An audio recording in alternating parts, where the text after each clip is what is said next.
সুপ্রিয় দর্শক আসসালামু আলাইকুম, কেমন আছেন আপনারা? নিশ্চয়ই ভালো আছেন। আজকের ভিডিওতে আপনাদের সবাইকে স্বাগত জানাচ্ছি।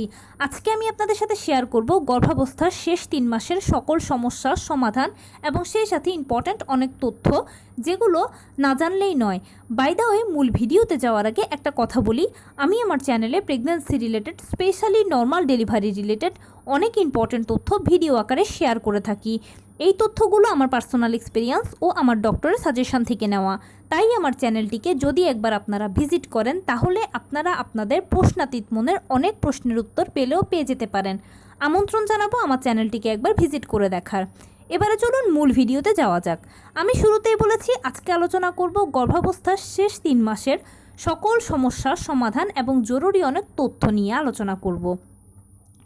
দেখুন, গর্ভাবস্থার শেষ 3 মাস মানে হচ্ছে সপ্তম, অষ্টম, নবম মাস। এই 3টে মাসকে একত্রে থার্ড ট্রাইমেস্টার বলা হয়। শেষ 3টে মাস খুব গুরুত্বপূর্ণ একটা সময়, কেননা এই সময় থেকে বাচ্চার ওজন খুব দ্রুত গতিতে বাড়তে থাকে। বাচ্চাদের যা জন্ম ওজন হওয়ার এই সময় থেকে সেটা অতি দ্রুত বাড়বে। সেই জন্য একজন মায়ের উপরে এটা একটা প্রেশার পড়ে।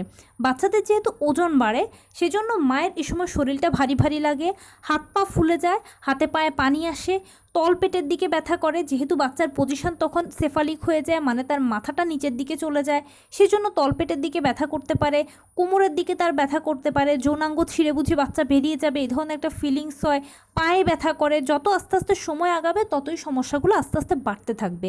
নবম মাসের দিকে ঘন ঘন ফলস পেইন আসবে। ফলস পেইনটা আপনার কোমরের দিক থেকে শুরু হয়ে তলপেটের দিকে আসবে, এরপরে আস্তে আস্তে পায়ের দিকে চলে যাবে। খুব অল্প সময়ের জন্য এরকমটা হবে। এছাড়া এক একজন মা আরও এক এক ধরনের সমস্যা ফিল করেন। মোটামুটি যারা সার্বিকভাবে সুস্থ থাকেন তারা এই ধরনের সমস্যাগুলো বেশি ফেস করেন। আর যাদের আরও অনেক জটিল সমস্যা থাকে, যেমন ডায়াবেটিস, হাই ব্লাড প্রেশার ইত্যাদি বিভিন্ন ধরনের জটিলতা থাকে, তারা আরও অনেক বেশি সমস্যা ভোগ করেন। সপ্তম, অষ্টম, নবম মাসে এই সমস্যাগুলো খুব কমন সমস্যা।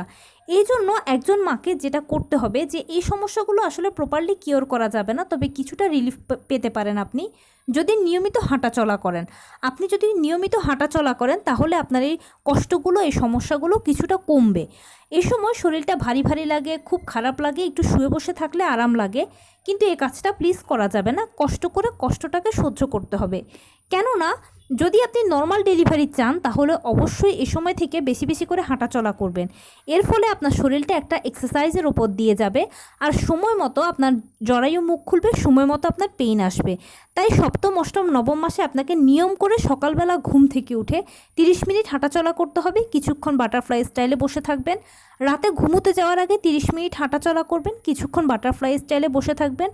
টুকটাক কায়িক শ্রম করবেন। সারাদিনে যেরকম যা সময় পাবেন, যদি হাঁটাচলার উপরে থাকেন তাহলে আপনি সুস্থ থাকবেন, কষ্টগুলো কম হবে, প্লাস নর্মাল ডেলিভারির জন্য একটা প্রিপারেশান হয়ে যাবে। যেহেতু আমি শুরুতেই বলেছি বাচ্চাদের ওজন দ্রুত গতিতে বাড়ে, সো আপনাকে এখন পুষ্টিকর খাবার বেশি বেশি খেতে হবে। ফার্স্ট ট্রাইমেস্টার বা সেকেন্ড ট্রাইমেস্টারে কী খেয়েছেন কী খাননি সেটা এখন বড় কথা নয়। আপনাকে এখন বেশি বেশি করে খেতে হবে, নব উদ্যমে শুরু করতে হবে। বেশি করে প্রোটিন জাতীয় খাবার খাবেন। যেহেতু বাচ্চার ওজন বৃদ্ধি পাচ্ছে সেই জন্য আপনাকে এখন বাচ্চাকে পর্যাপ্ত পরিমাণে প্রোটিন সরবরাহ করতে হবে। মাছ খেলে 3 বেলা মাছ খাবেন, ছোট মাছ, বড় মাছ, সামুদ্রিক মাছ যেটাই হোক। মাংস খেলে 3 বেলায় মাংস খাবেন, সেটা গরু হোক, মুরগি হোক, খাসি হোক। অবশ্যই সপ্তাহে 2 বার যে কোনো পশুর কলিজা খাবেন, বাচ্চা মুরগি খাবেন, বাচ্চা কবুতর খাবেন। সেই সাথে শাক আর সবজি খাওয়ার কথা ভুলে গেলে চলবে না। পাঁচমিশালি সবজি খেতে পারেন, রং বেরঙের সবজি খাবেন, বিভিন্ন ধরনের ফল খাবেন, মৌসুমি ফল খাবেন, লাল জাতীয় ফলগুলো বেশি বেশি খাবেন। যেমন ডালিমের মতো ফলগুলো খেলে আপনি ভালো, আপনার রক্তের হিমোগ্লোবিন তৈরি হবে, আয়রন থাকে শরীরে, এই ধরনের খাবার খাবেন। আয়রনের উৎস যেসব খাবার থেকে আছে সেই সব খাবারগুলো বেশি বেশি করে খাবেন। কলা, খেজুর, বাদামের মতো ফলগুলো বেশি বেশি করে খাবেন।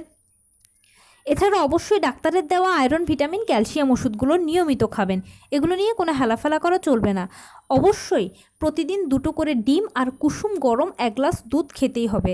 কেননা যেহেতু এই সময় বাচ্চা বড় হচ্ছে, তাই বাচ্চার যে ভারটা বা যে চাপটা বা যে ওজনটা সেটা কিন্তু প্রপারলি আপনার উপরে পড়ছে, আপনার শরীরের উপরে পড়ছে, আপনার মেরুদণ্ডটার উপরে কিন্তু বেশিই পড়ছে।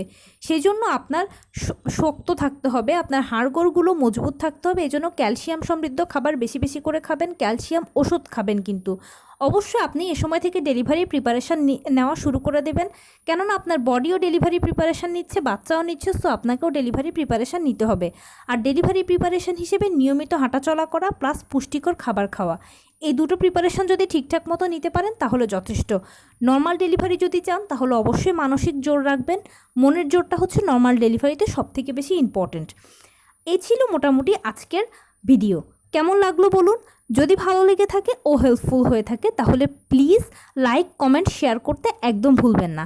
আর সেই সাথে আমার চ্যানেলটিকে সাবস্ক্রাইব করার বিনীত অনুরোধ রইল। পাশে থাকা বেল আইকনটি ক্লিক করে দেবেন যেন আমি ভিডিও আপলোড করার সাথে সাথে আপনারা নোটিফিকেশান পেয়ে যান। এছাড়া আপনাদের যদি কোনো প্রশ্ন থাকে সেটা আমাকে কমেন্টস করবেন, আমি রিপ্লাই দেব। প্লাস যদি কোনো পরামর্শ থাকে যে কোন বিষয়ের উপরে ভিডিও বানালে আপনারা উপকৃত হবেন সেটাও জানাবেন, আমি আপনাদের পছন্দের সর্বোচ্চ প্রায়োরিটি দেব। ভালো থাকবেন, সুস্থ থাকবেন। আসসালামু আলাইকুম।